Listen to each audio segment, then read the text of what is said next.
Ibihe byiza kuri mwe mwese mukomeje kubana natwe mu makuru n'ibiganiro tubategurira kuri uyu muyoboro gatanu kuri gatanu.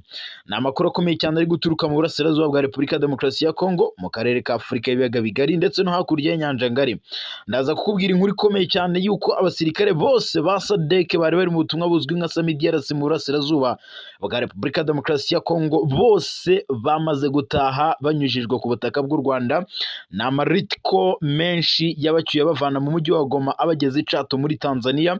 Amakuru kugeza ubu ngubu atugeraho aravuga ko SADC bose bamaze gutaha, ndetse amakuru aravuga ko batashye bose, ndetse abatashye banyujijwe mu Rwanda ni abarenga 4,707 nibo bari bari hano mu burasirazuba bwa Repubulika ya Demokarasi ya Kongo.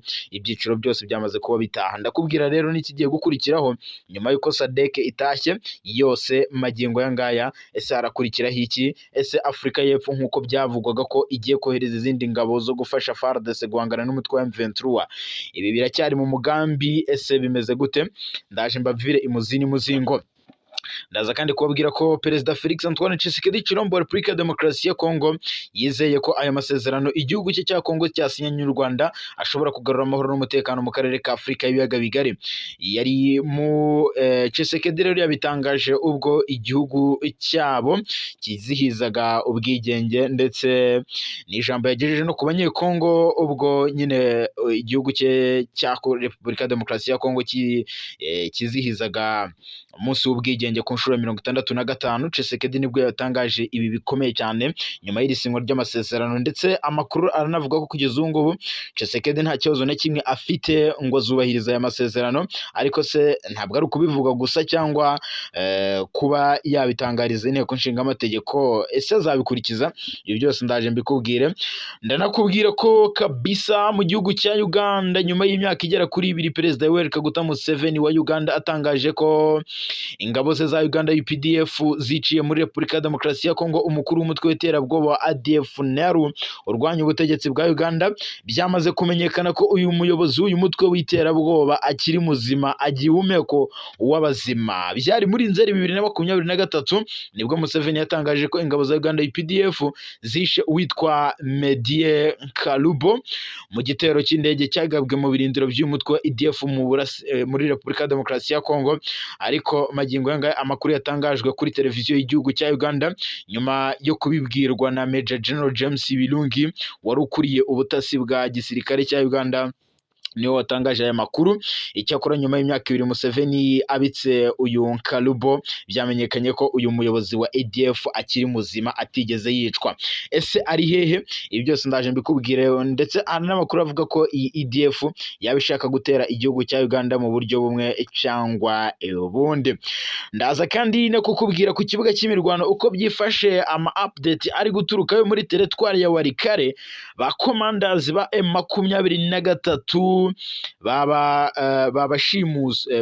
bashimuswe n'abazalendo. Ni amakuru atugeraho avuga ko kugeza ubu ngubu aba bakomandazi bayoboraga ingabo za M23 ahitwa Misinga, ni muri groupement ya Ikobo muri teritwari ya Walikale.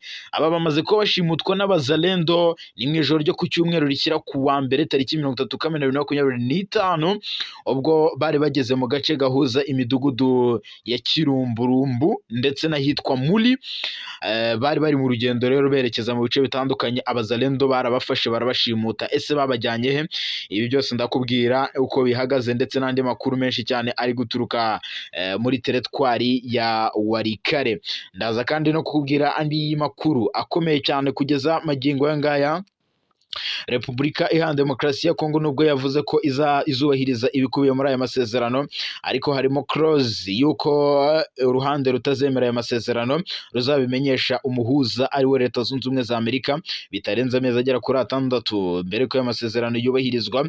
Ibi byose ndakubwira ko kandi Perezida wa Repubulika y'u Rwanda Paul Kagame, nyuma yuko yakiriwe hariya kwa Donald Trump, ahawe ikaze. Donald Trump yamuhaye ikaze mu buryo bukomeye cyane mu kwezi gutaha, aho azaba yitabiriye isinywa rya nyuma ry'amasezerano hagati y'u Rwanda na Congo ari kumwe na Perezida Felix Antoine Tshisekedi. Ese azajyayo? Ni nako kandi Perezida w'Ubufaransa Emmanuel Macron nawe yatangaje ko azahita atumizaho abakuru b'ibihugu kugira ngo bamwizeze ko bazubahiriza ibikubiye muri aya masezerano mu guhagarika imirwano iri kubera mu burasirazuba bwa Repubulika Iharanira Demokarasi ya Congo. Ndetse n'ibindi byose nakubwiye, reka nze mbive imuzi n'umuzingo 5 kuri 5. Genda isanze Fredger muri akantu ku kandi ikaze. Reka munyemerere mpere kuri iyi update ingezeho ni breaking news. Ni ba commanders cyangwa abakomando ba M23 bashimuswe n'abazalendo, abarwanyi b'imitwe yitwaje intwaro ikora mu burasirazuba bwa Repubulika Demokarasi ya Kongo yibumbiye muri VDP wazalendo. Baravugwaho gushimuta abasirikare bakuru babiri ba M23. Aba ba commanders ngo bayoboraga urugamba rwa M23 ahitwa Misinga muri groupement ya Ekobo muri teritwari ya Walikale. Ikinyamakuru Actuality kiravuga ko kugeza ubu ngubu bashimuswe n'abazalendo mu ijoro ryo ku cyumweru rishyira ku wa mbere tariki 30 Kamena 2025, ubwo bari bageze mu gace gahuza imidugudu ya Kilumbulumbu ndetse na bari mu rugendo. Iki gitangazamakuru gikomeza kivuga ko abagihaye amakuru nta myirondoro yabo bigeze bagaragaza, gusa bavuze ko abasirikare ba M23 bari bageze muri ibi bice bya Kilumbulumbu ndetse bahura n'abazalendo barabashimuta babajyana ahitwa Buhimba. M23 nta kiratangaza kuri aya makuru, gusa andi makuru aravuga ko mbere yuko ingabo za M23 zakoze umukwabo mu mashyamba ya Kilumbulumbu na mu rwego rwo guhiga aba bashimuswe, bari abayobozi nyine ba M23 muri ibi bice, gusa ntiharatangazwa ibyavuye muri uyu mukwabo. Kugeza kuri ubu ngubu mu masaha y'umugoroba nta makuru ahari yaba yamenyekanye ko baba barekuwe cyangwa bakorewe ibindi bikorwa bibi, gusa turakomeza gukurikirana iri shimutwa ry'abayobozi ba M23 ku rugamba hano Walikale mu bice byo muri groupement zitandukanye. Reka munyemerere nkomereze Kinshasa. Si inyandiko gusa kuko Tshisekedi kuri aya masezerano y'u Rwanda na Congo yagize byinshi atangaza. Uyu yamaze gutangaza ko yizeye ko aya masezerano igihugu cye giherutse gusinyana n'u Rwanda ashobora kugarura amahoro n'umutekano mu karere ka Afurika y'ibiyaga bigari. Tariki ya 27 Kamena 2025 nibwo u Rwanda na Congo byagiranye aya masezerano babifashijwemo na Leta Zunze Ubumwe za Amerika. Ingingo nyamukuru yumvikanyweho irimo gusenya umutwe wa FDLR, gukora ingamba z'ubwirinzi no gucyura impunzi n'ubufatanye mu bukungu. Ni ijambo ya Tshisekedi yagejeje ku banyekongo tariki 30 Kamena 2025 ubwo igihugu cye kizizaga ku nshuro ya 65 ubwigenge. Tshisekedi yavuze ko aya masezerano ari intambwe ikomeye yo guhagarika amakimbirane amaze imyaka 30 mu burasirazuba bwa Congo. Yagize ati hashize iminsi Amerika iri kubigiramo uruhare hagati y'u Rwanda na Congo kugira ngo basinye amasezerano y'amahoro y'amateka. Ati ni intambwe ikomeye yo guhagarika amakimbirane yateye ububabare mu burasirazuba bw'iki gihugu kuva mu myaka 30 ishize, atera impfu nyinshi ndetse n'ubuhunzi. Tshisekedi yavuze ko amasezerano yafunguye ibihe bishya by'ubufatanye mu karere ka Afurika y'ibiyaga bigari muri rusange. Ashimangira ko ubutegetsi bwa Amerika bwafashije ibihugu byombi kuyageraho. Uyu mukuru w'igihugu kandi yanagaragaje ko ayo masezerano arenze kuba inyandiko kuko ari icyizere cy'amahoro ku batuye uburasirazuba bwa Congo bimaze imyaka myinshi barashegeshwe n'amakimbirane y'imitwe yitwaje intwaro.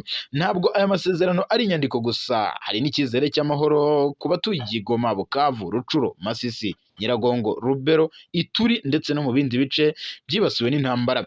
Aya masezerano kandi yubakiye ku byo u Rwanda na Congo byumvikanye mu biganiro byabereye i Rwanda muri Angola umwaka ushize, byari bishyigikiwe n'umuryango wa Afurika yunze ubumwe. Leta ya Congo yemeye gusenya umutwe wa FDLR mu gihe kitarenze iminsi 90. Gusa aya masezerano byaje kurangira adashyizwe mu bikorwa kuko impande zombi zisanzwe zifatanya mu bikorwa byo kurwanya ihuriro rya Alliance Fleuve Congo M23. Inshuro nyinshi leta ya Congo ibinyujije ku bayobozi batandukanye bo muri guverinoma ya Kinshasa yagiye itangaza ko FDLR itabaho, ku yindi nshuro ikemeza ko ibaho ariko ngigizwe n'abasaza, cyangwa ikomeza ivuga ko ngo abarwanyi ba FDLR ngari bake. Ati ni bangahe? Ibyo minisitiri ushinzwe ubucuruzi bwo hanze muri Repubulika ya Demokarasi ya Kongo wanabaye guverineri w'intara Kivu ya ruguru Julien Paluku yasubiyemo ko muri kuri 30 Kamena avuga ko FDLR ngari ikinyoma kimaze imyaka 30 agamije kugaragaza ko uyu mutwe utabaho. Ndetse reka munyemerere nkomereze mu burasirazuba bwa Repubulika ya Demokarasi ya Kongo. Abasirikare bose ba Sami DRC bari mu mujyi wa Goma batashye. Ni ingabo za SADC zari ziri mu butumwa bwo kugarura amahoro ndetse no gufasha FARDC guhangana n'umutwe wa M23 mu burasirazuba bwa Kongo. Batashye bose banyuze ku butaka bw'u Rwanda.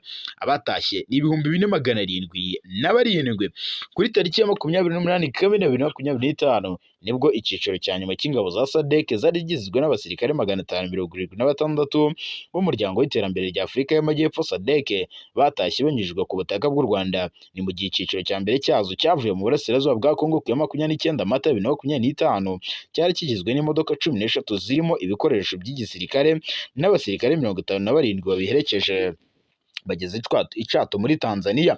Amakuru atugeraho kuri ubu ngubu aravuga ko abasirikare ba SADC bari mu burasirazuba bwa Kongo batashye banyuze ku mupaka w'u Rwanda ni 4707.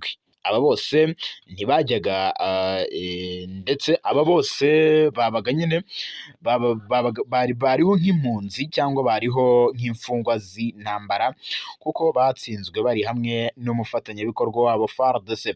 Icyiciro cya nyuma cy'abasirikare ba SADC cyahagurutse Rubavu ku mupaka w'u Rwanda na Repubulika ya Demokarasi ya Kongo mu gitondo cyo kuwa gatandatu tariki ya 28 Kamena 2025 kigizwe n'imodoka zitwaye abasirikare. Ku nshuro ya nyuma hatashye imodoka 15 za Ritco zitwaye abasirikare 576 barimo abakomoka muri Afurika y'Epfo 253, abo muri Tanzania 206 ndetse n'abandi bakomoka muri Malawi 117.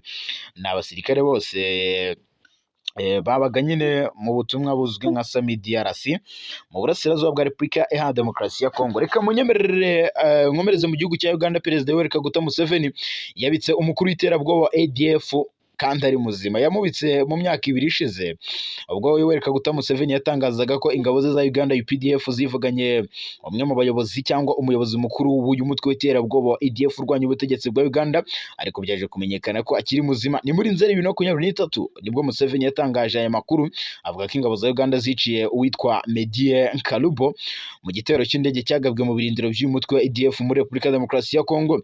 Ni amakuru yatangajwe kuri televiziyo y'igihugu atangazwa na Major General James Birungi wari ukuriye ubutasi bw'igisirikare cya Uganda. Icyakora nyuma y'imyaka 2 Perezida Museveni abitse Nkalubo byamenyekanye ko ari muzima. Uyu muyobozi w'umutwe w'iterabwoba wa ADF NALU ukorera muri Repubulika ya Demokarasi ya Kongo. Nabonye abisubiza ibubisi. Mutese byagenze biti? Kayikwamba urumva Nduhungirehe yaraje aganira n'itangazamakuru agira byinshi atangaza n'undi kwishyirwa mu bikorwa ry'aya masezerano ndetse n'icyamasezerano avuze, kuko twari twagarutse ku bijyanye ku ngingo 9 zikubiye muri aya masezerano, ariko isenywa ry'umutwe wa FDLR byagiye riba ikibazo gikomeye. Yego benshi bavuga ati se koko birashoboka Kinshasa yakwemera gusenya uyu mutwe kwikura ndabivuga gute se kwikiza FDLR? Abenshi bakaba bati bikubiye gake. Kayikwamba ariko we yaje kuvuga ko ngo yego pe amasezerano yarasinywe ariko nta tegeko, nta ngingo ihana utazashyira mu bikorwa aya masezerano. Benshi rero bacitse urondogora bavuga ati noneho Kayikwamba yagaragaje ko Kinshasa idafite umuhati cyangwa se ubushake bwo kugira gute bwo gushyira umukono ku masezerano, kubahiriza ibijyanye n'amasezerano bashyiriyeho umukono. Biravugwa ko Kongo yaba yaje kwimyoza imoso Kayikwamba agaruka Kinshasa ngo hariya muri Palais de la Nation bicara batari ko ibintu dukoze twabitekerejeho. Birashoboka ko rwose twabona Kongo itabyitaho kubishyira mu bikorwa, ariko ikajya itanga excuse ubu iti Rwanda kuki rutakuyeho, yafatirwa ibihano, ariko u Rwanda rutakuyeho ubwirinzi. ariko ejo twanyuraga muri article, ariko wabonye ko ari ziriya ngingo 9 zose buri imwe izajya ikorwa uko bikurikirana, ntabwo hazubahirizwa ingingo ya 7, iya 6 itagize gute itubahirijwe.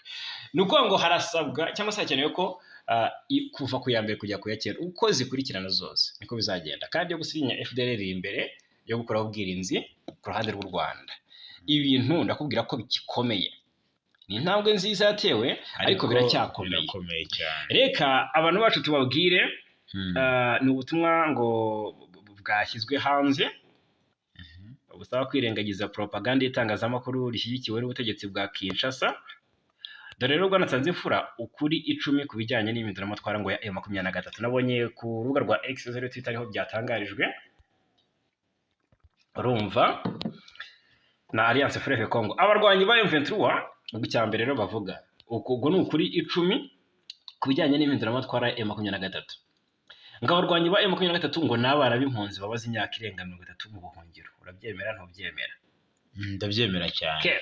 Ubu buhungiro rero ngo bwatangiye ubwo Ubufaransa bwafashije abakoze jenoside mu Rwanda guhungira muri Kongo bafite intwaro maze batangira kwica no gutabateza abatutsi b'abanyekongo. Urabyemera? Icya gatatu, ngo ababogama cyane kuri M23 ni abanyaburayi, cyane cyane Ububiligi ngo bwahoze bukoroniza Kongo, ngo bwagize uruhare mu gutegura imbibi zidakwiye ndetse no mu kwica miliyoni z'abanyekongo mu gice cya Leopold, mu gihe cya Leopold wa kabiri. Yego. Icya 4, ingingo ya 4, ubwo ni ukuri kwa 4, ngo abacancuro barenga 2500 b'abanyaburayi boherejwe kurwanya M23, ariko amahanga ntacyo yabivuzeho. Ingingo ya 5, ngo M23 ishyigikiwe n'abaturage b'abanyekongo, wareba imbyino n'ibirori by'abakirwa mu mijyi, ngo wareba imbyino n'ibirori by'abakirwa mu mijyi binjiramo, uburyo binjira mu bice runaka babifashe, wareba ukuntu babyina cyane bishimye. Ingingo ya 6 rero, ngo aho M23 iyobora harangwa n'amahoro, ngo nta mitwe yitwaje intwaro, nta bwicanyi, nta ruswa, ngo ni impinduramatwara ishingiye ku baturage. Ingingo ya 7, ngo nta bimenyetso bihari byerekana ko M23 yisha abaturage, ariko hari amashusho ibihumbi agaragaza amahoro yabuze, bikagaragaza amahano akorwa na FARDC n'imitwe yishyigikiye. Ati tegereza utekereze neza uwo mugambi, ati tekereza neza uwo ugomba gushinja. Ubwo niho gukebura abashinja M23 guhonyora uburenganzira bwa muntu. Ubwo n'iyi miryango ya Human Rights Watch irabwirwa ahangaha na za Loni. Nibyo rero bamwe bavuga ngo ubwo ni ingingo ya 8, nibyo bamwe bavuga ikinyarwanda, ariko atariko ni abanyekongo si abanyarwanda. Ingingo ya 9 rero, ngo M23 ni igice cy'umuryango mugari wa AFC uhuza amoko n'uturere twinshi twa Congo, si ikibazo cy'ubwoko. Icya 10 rero, cyangwa se ingingo ya 10 nayo ya nyuma, ngo kuki tudashyigikira M23, ni impinduramatwara y'abanyafurika igamije ejo hazaza ha Congo. Ubwo rero izi ngingo zose kwa 10, ngo ni ukuri 10 ku bijyanye n'impinduramatwara M23. Na n'ubu birakomeje, aho ibice bari kubibahoza ku bwinshi na magingaya muri Kivu y'Amajyepfo. Muri Kivu y'Amajyepfo rero inkuru iturukayo, reka mbere yuko tuyinjiramo tubanza tubabwira ibiri kuvugwa Irucuro. Irucuro naho Irucuro bwanasanze imfura muri group zitandukanye muri Kivu y'Amajyaruguru. Habaye imirwano ikomeye. Ese ni Irucuro cyangwa ari muri Masisi? Kuko yego ndabona bisa nkaho ari ibintu bitoroshye. Yego, urumva, bisa nkaho ari ibintu bitoroshye rwose. Habyukiye imirwano ku munsi w'ejo, sinzi niba waje kubimenya. Imirwano yari karundura karahabutaka, imirwano ikomeye hagati y'ingabo za Repubulika Demokarasi ya Kongo n'umutwe wa M23 abarizwa mu ihuriro rya Alliance Fleuve Congo, rigamije gushyiraho akadomo ka nyuma ubutegetsi bwa Perezida Felix Antoine Tshisekedi. Ni imirwano yabaye mu gitondo cyo kuri wa mbere tariki 30 Kamena 2025, aho ivugwa ko yari kaze cyane kuko yumvikanyemo ibiturika byinshi. aya makuru agaragaza ko iyi mirwano yabereye mu duce twa Munguli na Kikuro. Utu duce twombi tukaba duherereye muri teritwari ya Rutshuru, kuko ngo Kamunguri ibarizwa muri grupama ya Kihondo, mu gihe Kikuro yo iherereye muri grupama ya Tongo. Imvura ziremereye n'izoroheje hagati y'impande zombi zatangiye kumvikana mu masaha ya saa 12 z'igitondo cya kare, zigeze igihe cy'isaha ya saa 5 zijya gushyira muri saa 6 z'amanywa. Amakuru arakomeza avuga ko iyi mirwano yabaye kuri wa mbere yaje ikurikira indi nanone yabaye ku wa gatandatu w'icyumweru gishize, ndetse ejo bundi rwose ku cyumweru yo ikaba yarabereye i Karambi ho muri lokalite ya Birambizo no mu kandi gace ko muri lokalite ya Bukombo. Ni urugamba rwasize abaturage benshi bahunze utwo duce bahungira mu tundi duce tutarimo imirwano ahanini tugenzurwa n'uyu mutwe wa M23 ubu ririya huriro ry'ingabo za Kongo zari zagabyeho ibitero. Ku cyumweru rero amazu agera kuri 6 yaratwitswe muri aka gace kishe cya Karambi, naho amatungo menshi y'abaturage aranyagwa kandi ajyanwa n'uruhande rwa leta, ari narwo nyirabayazana wa biriya bitero. Hanakomeretse kandi abaturage 5 kuko ubu bari kwitabwaho mu bitaro biherereye hafi aho. Kugeza ubu kandi uyu mutwe wa M23 uracyagenzura ibice byose bagabweho ibitero, ubundi kandi wigiza n'imbere cyane uruhande rwa leta bahanganye. Aya masaha rero magingo aya rwose bari kwituza ryongeye kugaruka muri utwo duce, nubwo bitaraba nk'uko byahoraga, kuko nk'uko amakuru atugeraho abivugana, amakuru twahaye n'abaturage batuye hafi n'ahabereye iyo mirwano. Ubwo rero kuri guhari batangaje nuko nguko.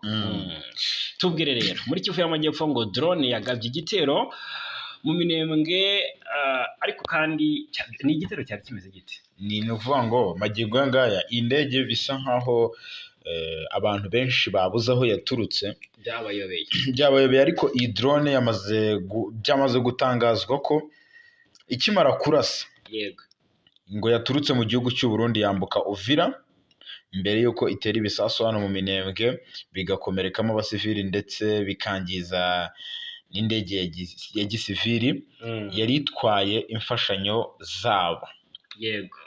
Byagarutsweho na Moise Nyarugabo wabayeho umudepite muri Repubulika ya Demokarasi ya Kongo igihe cya Kabila ndetse na nyuma ye, akoresheje urubuga rwa X yahoze yitwa Twitter, yavuze ko mu gitondo cyo kuwa mbere tariki 30 Kamena 2025 ubwo abanyekongo bizihizaga isabukuru y'imyaka 65 y'ubwigenge bw'igihugu cyabo, leta y'i Kinshasa ibinyujije ku ngabo zayo FARDC yohereje drone itera ibisasu mu Minembwe bikomerekeramo abasivili benshi, ndetse yangiza n'indege yari igaburiye ibiribwa abaturage. Nyarugabo akunze kuvugira ubwoko bw'abanyamulenge cyane cyane aba hano mu Minembwe bamaze imyaka myinshi bagoswe ndetse bahohoterwa bahonyorwa ku bwinshi. Uyu mugabo kandi yakomeje avuga ko muri ibyo bihe abanyekongo banyuzemo byari ibihe bigoye, ati babyambuyemo ibyabo, ariko ngo kabisa kugeza ubu ngubu ngo baracyakomeza kugabwaho ibitero. Avuga ko indege ya gisivili yatinyutse kubazanira imfashanyo yarimo n'ibikoresho byabo byo kwa muganga, gusa nayo ngo yahaje kuraswa muri iki gitero yagabweho mu buryo bukomeye n'ingabo za leta, bikomerekeramo n'umugabo ndetse n'umwana w'umukobwa w'imyaka 10 w'imyaka 8 y'amavuko. Magingo anga rero avuga rero kuri ibi bitero, avuga ko ngo ibi bitero ari iby'ubunyamaswa bitarimo ubumuntu. Agaragaza ko rero iki gikorwa leta ikoze ngo kigize icyaha cy'intambara, ngo kuko ntikibasiye AFC/M23 MRDP na twirwaneho gusa, ngo ahubwo kibanze mu basivili bo mu Minembwe. Hejuru y'ibyo Moise Nyarugabo yasobanuye ko aya makuru yahawe yerekana ko iyi drone yateye ibi bisasu ishobora kuba yavuye mu Bujumbura yambuka Uvira mbere yuko igana mu misozi y'Umurenge mu murwa mukuru wa hano mu Minembwe. Ati dufite amakuru avuga ko iyi drone ishobora kuba yaturutse Bujumbura ikaza kugaba ibitero hano ndetse yoherejwe na Kinshasa. yoherejwe na Kinshasa. Njye nawe zambye nabonye titre y'ayo makuru ndavuga se yaturutse drone kubera ko ntabwo nigeze nyifungura nayiretse gutyo shaho kuko hari inkuru yari yavuze kuri drone yagabye igitero mu Minembwe ariko hari inkuru yaje ikurikira hari indi drone ndege ya PAM yarizanye imfashanyo z'ibiribwa mu baturage hano niyo yavugaga yarashwe hano baravuga ngo Congolese army drone strikes Minembwe injures civilians and destroyed aid plane. Sinzi niba kubyuka kintu ni nko kuvuga ngo hari drone y'igisirikare cya Congo yagize itya yangije ni nko kuvuga ngo yangije cyangwa se ubwo se twavuga ko yakomerekeje yasenyuye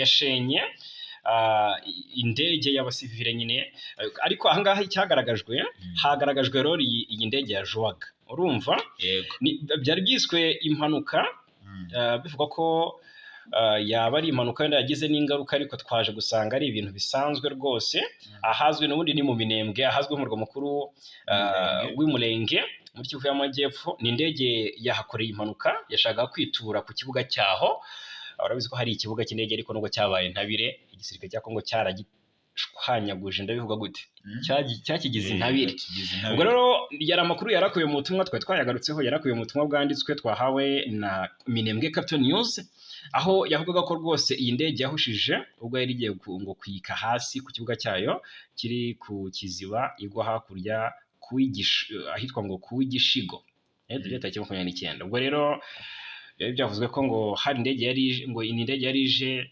kwitura kuri iki kibuga cy'indege cya Kiziba irahusha igwa hakurya Kuwigishigo noneho bakavuga ko iyi ndege yangiritse ku ibaba gusa ryayo ry'iburyo ariko nta muntu wayiguyemo usibye umwe mu bakozi bayo wayikomerekeyemo ariko bitari cyane gusa ni n'ubutumwa bukomeza buvuga ko kuri iriya ndege bakomeje kuyisanasana kugira ngo ikomeze ibikorwa byayo utuye hariya rwose waduhaye amakuru yavuze ko atazi ubwoko bw'indege ariko ko ari ishyirahamwe rya PAM rishinzwe ibiryo mu muryango w'abibumbye avuga ko atazi ubwoko bwayo ariko ngo sikajugujugu ati ni ya PAM rero byabaye ku itariki 29 Kamena bikanavuga ko rero yari ivuye Bukavu ku murwa mukuru wa Kivu y'Amajyepfo ikaba yari igemuye ibiryo ku baturage bagiye bakorwa mu byabo mu bice binyuranye bya Minembwe kubera intambara zayogoje ako gace noneho ku rundi ruhande ariko haratinywa ko drone y'ingabo za Congo yagaruka byari muri uwo mugoroba bitangazwa hari hatangajwe ko bishoboka ko iyi drone y'ingabo za Congo yaza kugira gute kuharasa uzi ko byarangiye ko kibikoze byarangiye bibaye makuru yarazwi ashaka kuba abantu bari mu Burundi byarangiye aribo batanze aya makuru so nibyo ngibyo rero urumva ko nibyo amakuru yo nayo aturuka mu Minembwe nayo ngayo makuru mabi mabi cyane ni mabi kuko ibyangiritse ni byinshi abasivili bahakomerekeye bandi bararaswa mu buryo bukomeye yego reka tubabwire ko Tshisekedi yatanze icyizere ku masezerano u Rwanda na Congo biherutse gusinyana nawe yagaragaje ko rwose hari ibintu bishobora kuzatanga umusaruro urumva yego rero abantu bacu baze kutubwira ese barabibona bate ese koko Kinshasa iri mu mujyo mwiza wo kuyashyira mu bikorwa ko Kayikwamba Wagner minisitiri w'ububanyi n'amahanga yagaragaje ko nta tegeko ngo nta ngingo ihari hana utazashyira mu bikorwa byatumye rero benshi bibaza batese koko nibyo bisobanuye ko gushyira mu bikorwa by'aya masezerano bitari ngombwa ku ruhande rwa guverinoma Kinshasa tuzakomeza kugera tubireba noneho rero muri Repubulika ya Demokarasi ya Kongo mu ibaruwa yandikiwe Perezida wa Repubulika ya Demokarasi ya Kongo tunavayo tunyarukira i Rubavu ni inkuru y'incamugongo iturukayo mu ibaruwa yandikiwe Perezida wa Repubulika abayobozi b'amakomine yo muri Repubulika ya Demokarasi ya Kongo bamaganye ikibazo bavuze ko gikomeye cyo kumara amezi 32 batabona imishahara amafaranga bakoresheje atarishyuwe ndetse no kutabona agahimbazamusyi ariko ubwo tuvuge amasaha yose y'akazi urayubahiriza ndetse n'amategeko ni gutumara amezi 32 utarafata n'igiceri imyaka myinshi agahiye imyaka igera kuri 5 ubwo abakoresha bagira umutima noneho ni raporo y'umwanditsi w'inama y'abayobozi b'amakomine yitwa Kasilda Kibondo Kininde, akaba n'umuyobozi wa komisiyo ya Basoko intara ya Kwilu, ivuga ko nta muyobozi wa komine wigeze ahembwa kuva vemezwa n'iteka rya perezida. Ati tubabajwe no gutererana burundu inzego z'ubutegetsi zegerejwe abaturage kwa guverinoma nkuru itakizi uburyo bwo kubafasha cyangwa kubaherekeza. Turabara hafi amezi 32, turi ababyeyi b'imiryango bakorera leta, turi mu kaga gakabije. Noneho rero kubwe nk'uko tubikesha Radio Okapi, nubwo minisiteri bashinzwe yabahaye nimero zibaranga, abayobozi b'amakomine bafite ikibazo cyangwa se bafite ibibazo by'imibereho bikomeye bihungabanya cyane imikorere y'ubuyobozi bw'inzego z'ibanze. Rero banaboneyeho gutanga umuhamagaro wihutirwa usaba uruhare rw'umukuru w'igihugu kugira ngo iki kibazo gikemurwe, basanga cyihutirwa kandi ari ngombwa kugira ngo amakomine akore neza gikemuke. Ariko ikibazo gikomeye Martin Fayulu nawe yagize icyo agira ate, yagize icyo avuga. Dukubite tubangura. Fayulu ejo ndi yaragaragaye muri Palais de la Nation yagiye kuganira na Tshisekedi ku kibazo cy'umutekano w'urasirazuba rw'igihugu. Bigaragare ko Tshisekedi yari yaciye bugufi ngo agirwe inama na Fayulu batavuga rumwe, kuko bivugwa ko mu matora yo muri 2019 ubundi Fayulu niwe wari watsinze. Noneho Tshisekedi amwiba amajwi, ariko bivugwa ko byagizwemo uruhare na Colonel Nanga ndetse ngo ari n'umugambi wateguwe na Joseph Kabila. Yego, uyu Fayulu rero nabonye yasabye amahanga yose ubufasha mu rwego rwo gukemura ikibazo cy'umutwe wa FDLR. Ubusanzwe rero uyu munyapolitiki yatanze ni ubutumwa yatanze mu ijambo rijyanye n'umunsi w'ubwigenge bwa Kongo yagejeje ku banyekongo ku wa mbere tariki 30 Kamena 2025.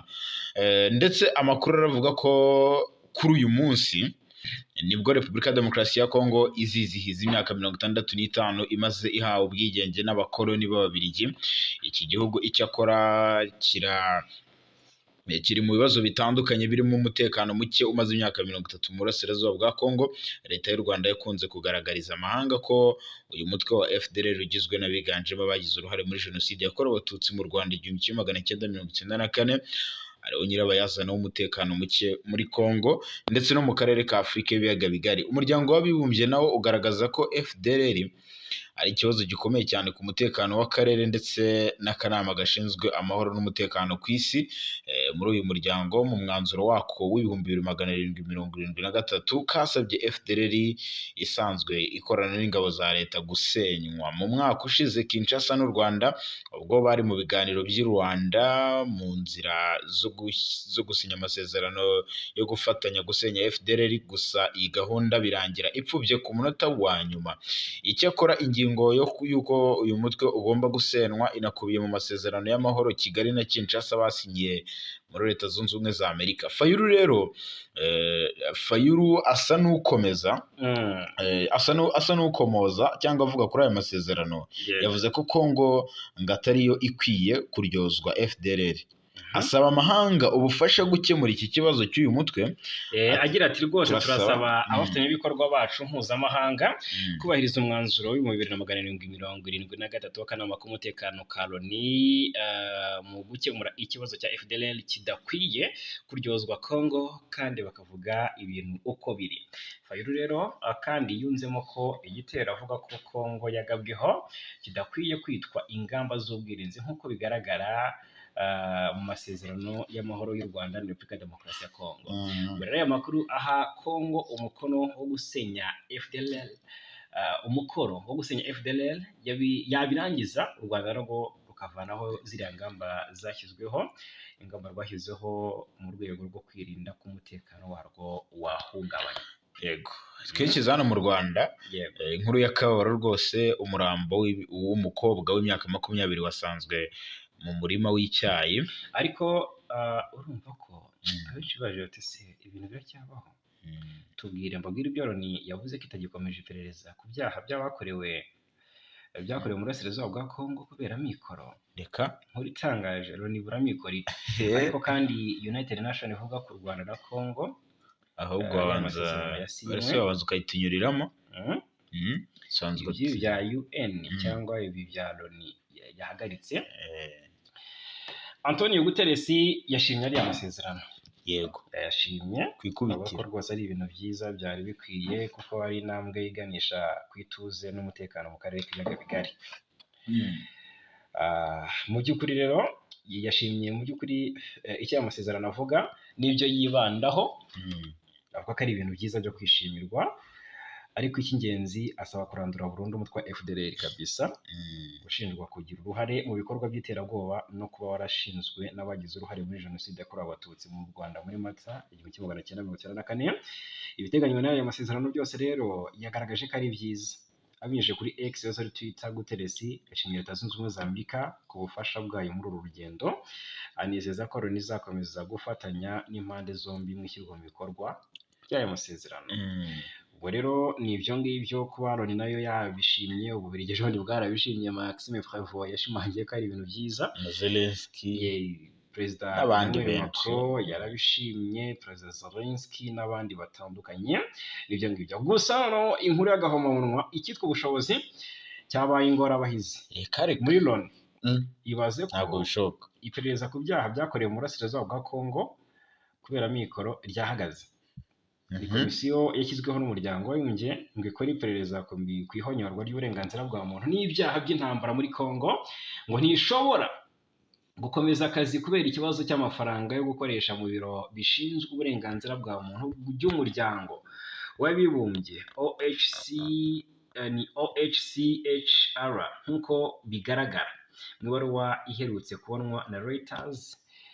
Ifite iyi OHCHR ifite ikibazo gikomeye cy'amafaranga cyatewe n'ibihugu bimwe na bimwe byananiwe kwishyura neza imisanzu yabyo, hiyongereyeho igabanuka rikomeye ry'inkunga yatangwaga na Leta Zunze Ubumwe za Amerika ku butegetsi bwa Perezida Donald Trump. Muri Gashyantare, inama idasanzwe y'akanama k'uburenganzira bwa muntu i Geneve yemeye gushyiraho ubutumwa bwo gushakisha amakuru na komisiyo ishinzwe iperereza ku ihonyorwa ry'uburenganzira bwa muntu, harimo ubwicanyi n'ihohoterwa rishingiye ku gitsina byakorewe muri Kivu y'Amajyaruguru na Kivu y'Amajyepfo mu burasirazuba bwa Kongo, harimo n'imijyi ya Goma na Bukavu nyuma yo gufatwa n'inyeshyamba za M23. Kuri wa mbere rero ushize, Alex Eljundi ukuriye ishami rishinzwe gutera inkunga iperereza muri OHCHR yabwiye inama idasanzwe n'abagize akanama Loni ko ibi bibabaje ukurikije mu by'ukuri ibyagaragaye mu iperereza ry'ibanze, birimo ubwishanyi n'ihohoterwa rishingiye ku gitsina hamwe kandi n'andi makosa. Yavuze ko byinshi muri ibyo byaha bishobora kuba ibyaha by'intambara.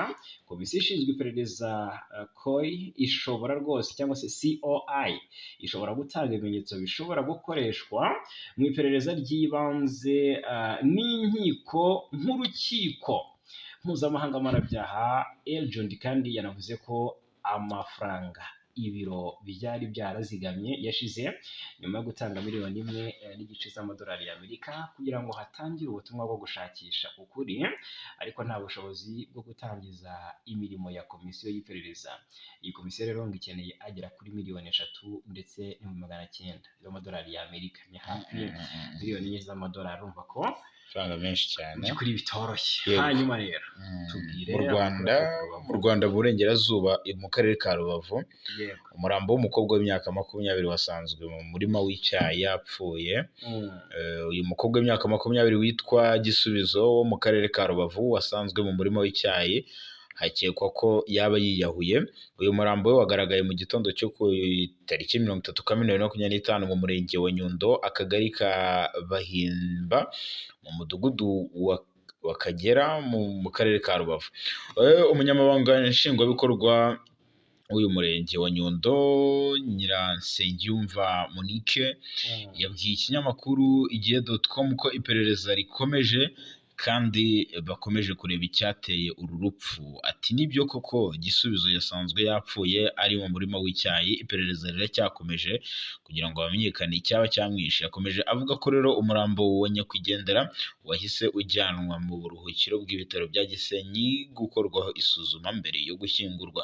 Hari amakuru rero avuga ko kugeza ubu ngubu nyakwigendera yaba yiyahuye, kuko hafi aho ngaho hasanzwe umuti ukoreshwa mu kwica udukoko mu myaka uzwi nka rokete, niwo ngo yaba yanyoye, akaba rwose wamunanguye.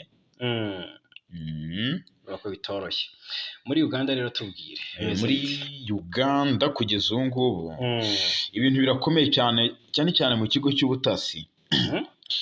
Uganda yafunze umuhanga yego cyangwa uwahaga ubutasi bwayo amakuru atari yo kuri ADF.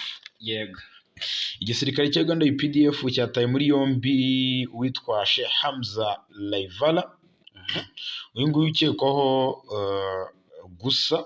yakekwaho ibyaha bitandukanye, yego birimo ubutasi no gutanga amakuru atariyo, no gufatanya mu mugambi n'uyu mutwe wa ADF ufite ibirindiro mu burasirazuba bwa Kongo.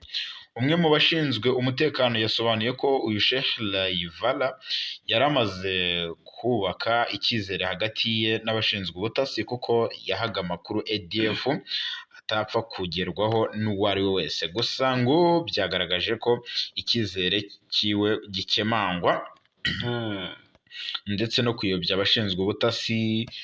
Ibi byaha byose arabiregwa. Ibi bikorwa rero ngo nabyo byo gukorana na ADF nabyo arabishinjwa cyane. Ndetse muri Nzeri 2023 nibwo Perezida Yoweri Kaguta Museveni yatangaje ko ingabo za Uganda UPDF ziciye umuyobozi wa ADF Medien Kalubo mu gitero cy'indege cyagabwe ku birindiro by'uyu mutwe muri Repubulika ya Demokarasi ya Kongo. Museveni rero yahawe aya makuru n'uwayoboraga urwego rw'ubutasi mu gisirikare cya Uganda UPDF, General Major James Birungi, amusobanurira ko uyu Kalubo yiciwe muri Repubulika ya Demokarasi ya Kongo.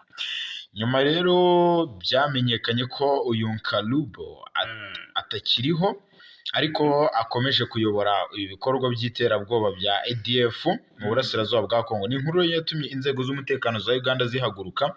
Rero ubu Sheikh Laivala kugeza ubu yatawe muri yombi. Igisirikare cya Uganda rero kiri kumushinja ibyaha byose ndetse no kwifashishwa n'uwitwa Kalubo mu kubeshya ubutasi bwa Uganda. Noneho rero mfasha twinjire mu by'ukuri. Yacukumbuwe arakusanywa. Hari ibimenyetso ngo bishinja Ingabire gushaka guhirika ubutegetsi byagiye hanze. Urabizi ko ari mu maboko y'ubutabera. Hashize iminsi Ingabire Victoire Umuhoza yongeye gutabwa muri yombi ku iperereza rishya rigaruka, urumva, ku birego ashinjwa byo gushaka guhirika ubutegetsi. Ubwo rero itabwa muri yombi rye ryaturutse ku rubanza ruregwamo abantu bo mu ishyaka rye Dalpha Umurinzi. Urumva ko byakusanyijwe uri tayari ngo tubikomozeho, tubibwire abakunzi bacu bumve. Abanzi b'u Rwanda ntibahwema. Umuntu wese ahari yari umwanzi w'u Rwanda ntajya acogora ngo yumve atuje. Ikigamijwe ngo ni ugukuraho ubutegetsi. Ubwo rero abo muri Dalpha Umurinzi bita Ingabire amazina atandukanye. Bamwe bamwita Ivu nk'impine y'izina rye, ubwo ni Ingabire Victoire Umuhoza. Abandi bamwita Mukecuru. Ayo mazina yombi ushobora kuza kuyabona muri iyi nkuru. Muri nkuru turagaruka kuri bimwe mu bimenyetso byakoreshejwe n'ubushinjacyaha byaganishije ku itabwa muri yombi rye. N'isesengura ryageze ku butumwa Ingabire yandikiranaga n'abarwanashyaka be mu migambi yaganishije ku itabwa muri yombi rye.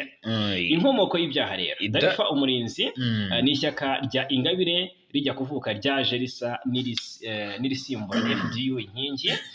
Yari asanganywe kuko yari isenye kuko yarisenye nyuma y'uko rishinjwe kuba rikorana n'abahoze muri FDLR. Yego, muri Darfa Ingabire yari afite abantu bakorana bya hafi barimo uwitwa Sibomana Sylvain mu ishyaka wo muri iri shyaka, uwitwa Sibomana rero yakoraga nk'umuhuzabikorwa ku rwego rw'igihugu, niwe rero wahuzaga abarwanashyaka niwe uhuza abarwanashyaka bari hanze y'igihugu n'abandi bari mu mahanga, akanaba no ku ruhembe rwo gutanga ibyo bita amahugurwa. Uwitwa Nzabandora we yakoraga nk'umukozi w'uru rugo, mu rugo rwa Ingabire, mu rugo rwa Ingabire, gusa yaje kugirwa umuhuzabikorwa w'intara y'Uburasirazuba muri Darfa Umurinzi.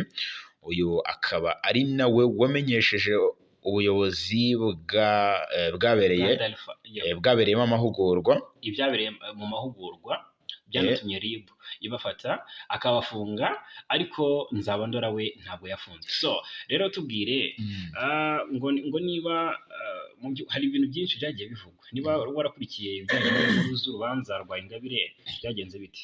Yego, magingo ya ngaya icyo numvisemo ku bijyanye n'aya mahugurwa yateguriwe abarwanashyaka be, byakozwe bigizemo uruhare n'uwitwa Sibomana afatanyije n'undi witwa Assumpta uyibera mu Busuwisi. Ni amahugurwa yari agamije kwigisha abanyamuryango bari mu nzego z'ubuyobozi icyo bise uburyo bwo gukoreshwa mu gukuraho ubuyobozi bw'igihugu hadakoreshejwe imirwano, hakoreshejwe imbaraga z'abaturage nyamwinshi binyuze mu myigaragambyo. Imirimo yose yakorwaga Sibomana kuko ari we wari umuhuzabikorwa. Sibomana niwe wabaga uyiri inyuma. Uyu ni uri coordinateri, kuko ibyo bishimagirwa n'ubutumwa bwa WhatsApp bwagaragajwe mu rukiko. Ubwo rero Sibomana rero ni muntu ki? Sibomana Sylvain wavutse muri 70, ni mwene Kinonko France, mwene Kinonko François na Mukamisha Immaculée wavukiye mu mudugudu wa Kabegeri mu murenge wa Mwendo, ni mu karere ka Ruhango mu ntara y'Amajyepfo. Naje kubifata mu mutwe. Atuye rero mu mudugudu wa Mataba, akagari ka Kigarama, umurenge wa Kigarama mu karere ka Kicukiro. Yahamijwe icyaha cyo guteza imvururu cyangwa imidugararo muri rubanda n'urukiko rukuru. Urugereko rwa Rusizi ahanishwa igihano cy'igifungo cy'imyaka 6 mu mwaka wa 2014. Ibyaha rero akurikiranyweho n'ibihe? Yego, ubu akurikiranyweho ibyaha byo gushyiraho umutwe w'abagizi ba nabi cyangwa kuwujyamo, gucunga umugambi cyangwa se gucura umugambi wo gukora ibyaha byo kugirira nabi ubutegetsi buriho cyangwa perezida wa repubulika, guteza imvururu cyangwa se imidugararo muri rubanda, kurwanya ububasha bw'amategeko n'icyo kwigaragambya cyangwa gukoresha inama mu buryo bunyuranyije n'amategeko. Yego, akurikiranyweho kandi guteza imvururu cyangwa imidugararo muri rubanda, gukwiza amakuru atariyo cyangwa icengeramatwara bigamije kwangisha leta y'u Rwanda mu bihugu by'amahanga no gutangaza amakuru y'ibihuha. Ishyaka Darfa Umurinzi rya Ingabire Victoire rimyejeje kuri Sibomana ryateguje abayoboke baryo ko hari amahugurwa y'ururimi rw'icyongereza abateganyijwe rwose. Ni muri urwo rwego rero muri Kanama 2021 Sibomana yamenyesheje abayoboke baryo kwitegura ayo mahugurwa ko azaba mu mpera z'uko kwezi. Yanandikiye rero ubutumwa bugufi kuri WhatsApp aho yarashinzwe yashinzwe guhuza abateguriwe aya mahugurwa. Yagombaga rero kumara iminsi igera kuri 4, ababwira ko agiye kuboherereza igitabo n'akavideo bagomba kuba bakifashisha mu kwihugura urwo rurimi kugira ngo bazabafashe gukurikirana neza. Ariko ngo amatariki y'ingenzi cyane hagati ya tariki 14 na 20 Kanama 2021 Sibomana yamenyesheje abagombaga guhugurwa ko bafungura application yitwa ngo ni Jitsi Meet kuri telefone zabo, abamenyesha ko rwose mu kwinjiramo bagomba gukoresha amazina atari ayabo. Noneho rero tariki 20 Kanama 2021 Sibomana yasabye uwitwa Nzabandora izina ry'irihimbano yazakoresha mu cyumba cy'amahugurwa, bumvikana gukoresha Rukundo, ariko bukeye amwohereza ubutumwa kuri WhatsApp amusaba gushaka amazina y'ibihugu cyangwa se ibindi bintu, amuha ingero z'amazina ya Turkiya, Morocco ndetse na Egypt, undi amubwira ko agiye kwiyita Turkey. Tariki ya 14 Kanama 2021 uwitwa Nzabandora Boniface, umuyoboke wa Dalifa umurinzi mu ntara y'Uburasirazuba, n'abandi bayoboke ba Dalifa bahawe igitabo cyitwa Blueprint for Revolution. Icyo gitabo cyari mu Cyongereza. Yego, uwo munsi rero bahawe icyo gitabo gisemuwe mu Gifaransa cyitwa ngo ni Comment faire tomber une dictature quand on est seul, tout petit,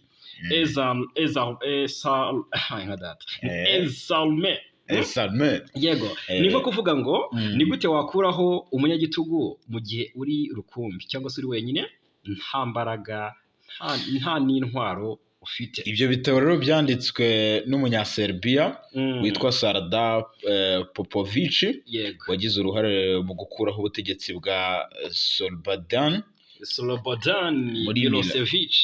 Yego, Sibomana kandi yanaboherereje video ya Popovic kugira ngo batangire bimenyereze ukavuga ururimi rw'icyongereza, banitegure kumva icyo amahugurwa agamije. Popovic rero na Milosevic ni bantu ki? Uyu nguyu ni Slobodan Milosevic, ni umunyaserbiya wabaye perezida w'icyo gihugu kuva mu mwaka w'igihumbi kimwe magana cyenda mirongo inani n'icyenda kugeza mu mwaka w'igihumbi kimwe magana cyenda mirongo icyenda na karindwi, ubwo cyari mu byari bigize Yugoslavia. Yabaye kandi umukuru w'igihugu gishya cya Yugoslavia kuva mu mwaka w'igihumbi kimwe magana cyenda mirongo icyenda na karindwi kugeza muri 2000, nyuma y'uko habayeho itandukana ry'ibihugu birimo Serbia, Croatia, Bosnia Herzegovine ndetse n'ibindi bigize Yugoslavia ya kera. Azwi cyane kandi kubera intambara yarwanye muri Yugoslavia muri 90, n'urudaca rw'amakimbirane rwakurikiye itandukana rya leta zari zihuriye muri Repubulika ya Yugoslavia. Milosevic yaharaniraga ko Serbia ikomeza kugira ijambo nyamukuru mu karere ibyo bihugu byari biherereyemo, rwose akanashyigikira ukwigenga kw'abanyaserbiya babaga batuye muri ibyo bihugu bindi. Ibyo byatumye habaho urugomo n'intambara muri Bosnia, Croatia ndetse na Kosovo. Yavuye ku butegetsi rero abuhiritsweho mu 2000 nyuma y'imyigaragambyo y'uruhererekane yamaganaga ubutegetsi bwe, ubwo yari yarahawe izina rya Bulldozer Revolution. Uyu Slobodan Popovic rero, we ni impirimbanyi y'umunyaserbiya uri mu batangije Otpor, itsinda ry'urubyiruko rwagize uruhare mu gukora ku butegetsi perezida Slobodan Milosevic mu mwaka w'ibihumbi 2000. Uyu Otpor yashinzwe muri 1998, yakoze ubukangurambaga ku rundi rubyiruko rubarizwa mu bihumbi mu bikorwa byo kwamagana ubutegetsi, ariko bikorwa mu mutuzo hakoreshejwe amayeri atandukanye, hakoreshejwe kandi n'amayeri yo kwifashisha urwenya, ku buryo bakoraga ibintu bisetsa abantu, ari nako banatuma batekereza ku butegetsi buriho. Tariki ya 23 Kanama 2021 nibwo Sibomana yoherereje Nzabandora Boniface link ya Google Play Store yakoresha mu gushyira muri telefoni ye iyi application yitwa Jitsi Meet. Nyuma y'iminsi 5 gusa kuri 28 Kanama 2021 Sibomana yakoresheje nimero ya telefoni itariye ibaruye ku witwa Gasengayire Leonire, yohereza Nzabandora Boniface ubutumwa kuri WhatsApp amenyesha ko rwose amatariki y'amahugurwa ari 13 Nzeri na 16 Nzeri y'amahugurwa, ari ku itariki ya 10 ndetse na 23 Nzeri, amubwira ko azajya atangira saa 11 z'umugoroba akarangira saa 12 n'igice z'umugoroba.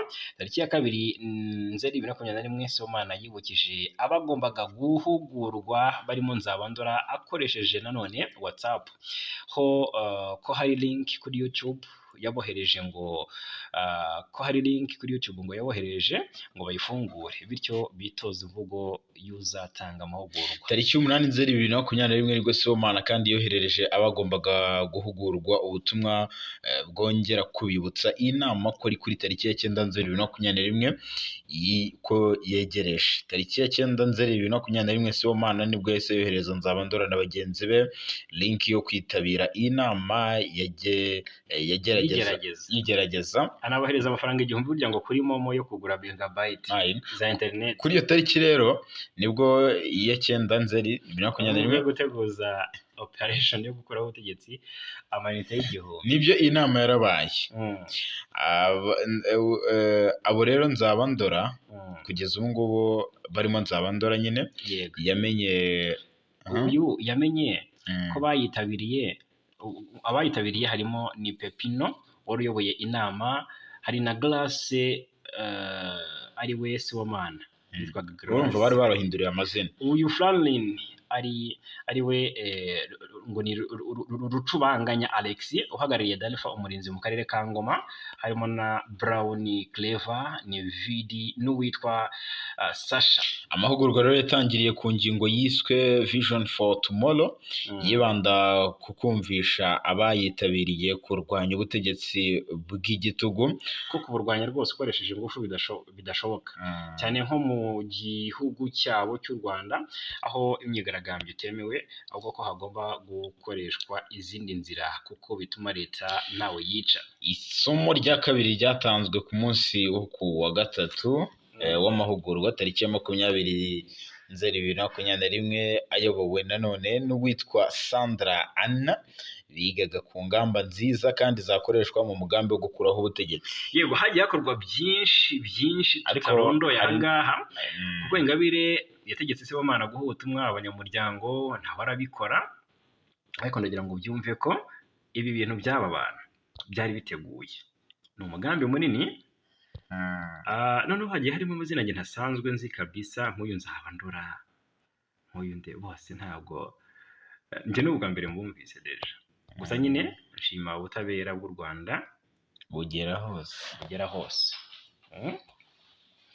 Ngaye nguko rero abanzi b'u Rwanda n'icyo wababwira Bwana Nsanzimfura, icyo wababwira abanzi b'u Rwanda basubize amerwe mu isaho, basubize amerwe mu isaho kuko ntawe utwika inzu ngo ahishe umwotsi. Oya si inzu baratwika iyi baratwikisha ikihe kibiriti birakomeye ntabwo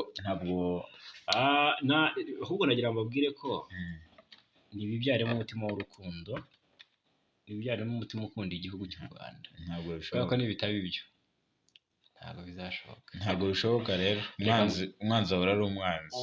Ndakubwiza ukuri, reka tubashimire cyane. Gushimire cyane Bwana Nsanzimfura Jarimura, abakoze cyane Bwana Fagi Kayinamura, dushimire cyane abakunzi bacu. Amakuru